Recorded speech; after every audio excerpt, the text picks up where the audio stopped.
All we ask is just a little comment. Let the world see what it's really about. Let them see how racist they are. Woo! Get a good film of that one. Get battle rifle.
Authorities charged this was a gang turf war that spilled over into racially motivated shootings. Today, 61 members of the Florencia 13 gang from southern Los Angeles County face federal organized crime charges that allege that some members of this Latino gang shot and killed African Americans, some of them criminals, but some not, in order to monopolize the illegal drug trade.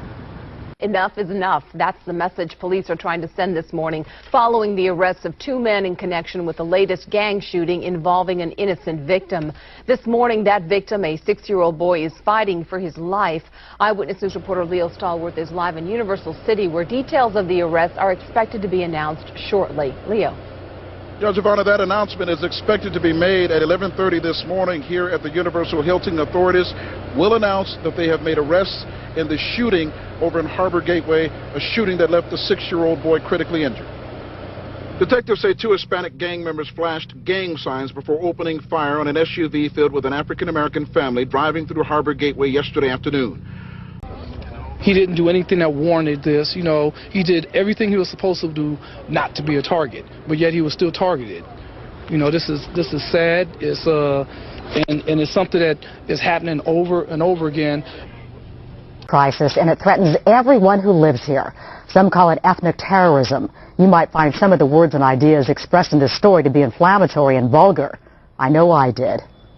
If we feel like, you know, hitting a Mexican across the head just because, then that's what we do. He's a gangbanger who goes by the name Killer, and with a name like that, he gets my full attention. But we're not giving no passes to no Mexicans that gangbang. Experts are noticing something new here in South LA. They call them emotional gangs.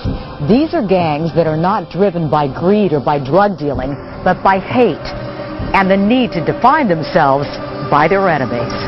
Officers and people in position to do things to make a difference in communities, they've known about the racial problem that's been going on here. They've known about it, and you know, for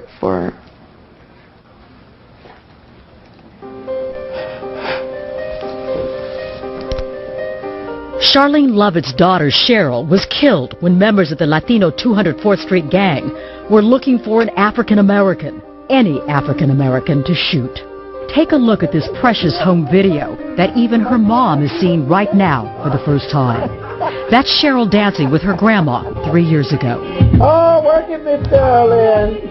You go, girl.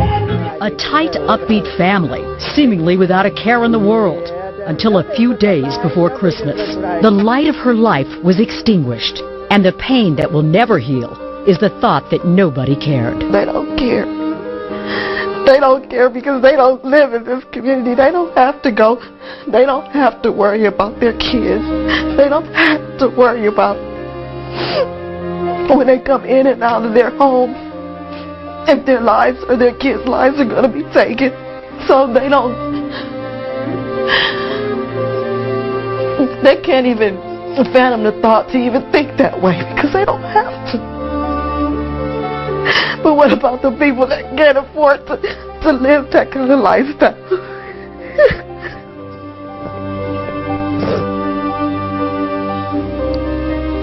He's agitated, and he's anxious to be heard. Killer has agreed to talk with someone who he professes to be his mortal enemy, a journalist of Mexican descent.